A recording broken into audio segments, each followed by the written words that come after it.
posé cette question parce qu'on a tous oublié, franchement, le temps, il y a quelques années, où France Télécom avait, je crois, une dette de 11 milliards d'euros. 80 milliards. Non, sur 11 milliards, l'État est intervenu pour sauver France Télécom. C'était son actif. Donc, comme il y a une grande tendance dans beaucoup de pays, y compris en France, de dépenser de l'argent qu'on n'a pas, on attend des perspectives finalement qui ne vont pas se révéler comme ça, s'il n'y a pas un immense danger dans ce combat, mais y compris par France Télécom, de jouer avec de l'argent qu'on n'a pas et qu'on n'aura pas finalement.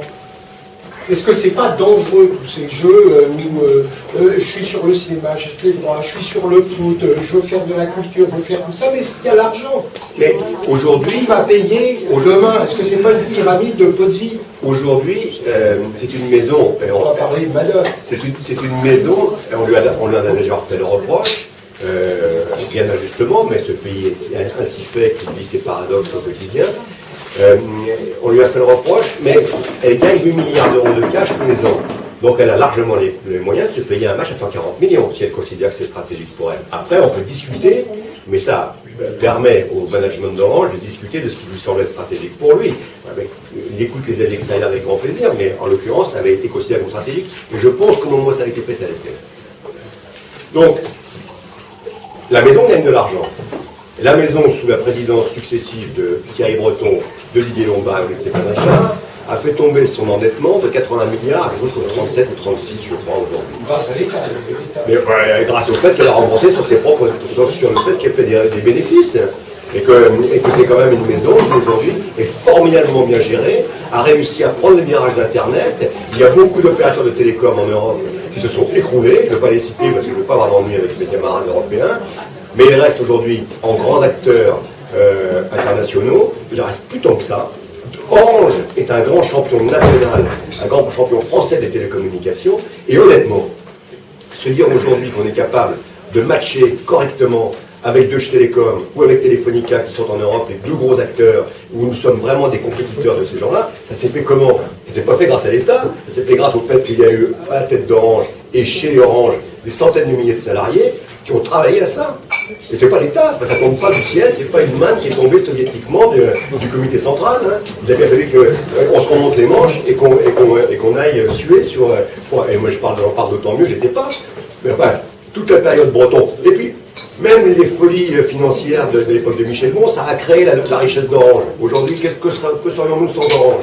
Alors, on peut poser des questions de manière, avec beaucoup de points de vue différents. Je ne défends pas les milliards de dettes de Michel Bon, je dis juste qu'on n'aurait pas Orange et que la vision de Michel Bon était probablement assez juste.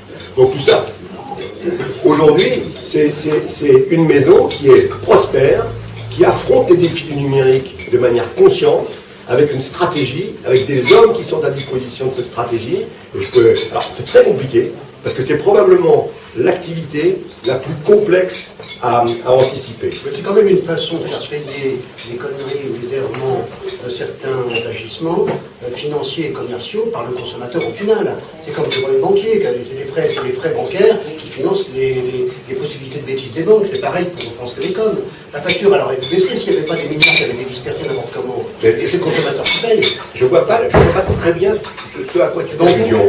Au lieu de dépenser inconsidérément, on pourrait faire la facture du consommateur au final. C'est quoi dépenser inconsidérément? Non, mais faire des errements comme Messier, assis sur la bourse et qui, quand la bourse s'effondre, on est déficitaire, il faut après retrouver l'argent. Non, mais si je peux me permettre, qui paye. Donc, Marc, si je peux me permettre, c'est du propos de comptoir, ça. C'est pas fondé sur... Mais l'argent est bien d'où? Bah oui, mais je sais pas. Il vient du consommateur. Il vient forcément du consommateur. Je te pose la question. L'argent vient toujours du consommateur. Eh bien, on pourrait faire baisser la facture, ce que les gens... Parce que j'en reviens à la question de Philippe Galli tout à l'heure. Il y a une crise de pouvoir d'achat, il y a de plus en plus de chômeurs. Alors, tu appelles de tes voeux l'administration du prix des téléphones et du mobile.